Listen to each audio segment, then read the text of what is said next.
Tier 0 tier limits are coming in 4 days. We just got the information, let's go over it. So boom, Blessings of Nature, releasing April 10th, 2023. We are getting the tier limits cards, the Vernisylph cards, Amazoness, and the last bit of Melfi support from Power of the Elements, which will make the strategy better and can even be slotted into Sprite. You can play Melfi Caddy, Melfi Penny, and then have, some extra plays in your Sprite deck. Now, the most important thing, obviously, from this pack is the tier limits, and we actually learned a new bit of information because of this, because the biggest card shown here is tier limits Rule Colossus, and Rule Colossus was not initially part of the first tier limits wave. At first I thought maybe we won't get that wave, and so tier limits would be a bit more fair, but nope, it's included, so get ready for full power tier limits. And when I say full power, oh, don't worry, because they also announced the pre-hits for tier. These are the pre-hits for the Forbidden and Limited list in Master Duel happening on April 10th. We have 1 Kid Colossus, 1 Primeval Planet, 2 of each name. I remember in the comments people going, oh, they'll pre-hit tier, it'll be all fine then.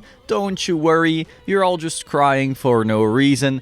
Trust me, this is nowhere near enough. If we had this in a TCG, I'd be playing tier right now. So first of all, Kid Colossus at 1. For those of you who have been watching my guides on everything tier on this channel, tier limits Kid Colossus is the heart and soul of the deck. As long as this card lives, there are a lot of tier combos you can do, and the whole engine is basically alive. Even with all names at 1, tier limit Kid Colossus at 1 makes it so this deck is a very, very, very strong archetype. Would I like for it to be at 1 still in the TCG? Absolutely. But that's not the case. And I think just Kid Colossus at 1 means you'll always be able to create multiple fusions, you'll always be able to mill a billion cards, you'll always be able to search your traps. And so yeah, Kid Colossus at 1, the deck is still extremely strong. Next, Planet 2-1. I predicted this would happen because we saw the same in OCG. This does hurt the deck, of course, but I think because we have the Rainbow Bridge of Salvation, as I have spoken about on this channel before, I think it'll be all fine. I will personally be playing the Rainbow Bridge engine, I think, because in the mirror, if you have the planet and your opponent does not, you're probably winning. So again, we can play plenty of copies of the field spell. Finally, we have 2 of each name. That is still plenty. We are still going to be fusing a lot. We still have all the Shizu cards to mill a billion. Also, 2 Hofnis and 1 Herald still means we have a 33% chance of playing in our opponent's turn when they go first. So overall, like predicted, while this deck will not be at full power, the hits are not heavy enough to make this deck not the best deck, in my opinion. Some people were saying, oh, they'll pre-hit it and it'll be just like in the TCG, blah, blah, blah. No, of course not. Then they could never sell this pack. They need to sell this pack, so they're not gonna destroy the deck. So yeah,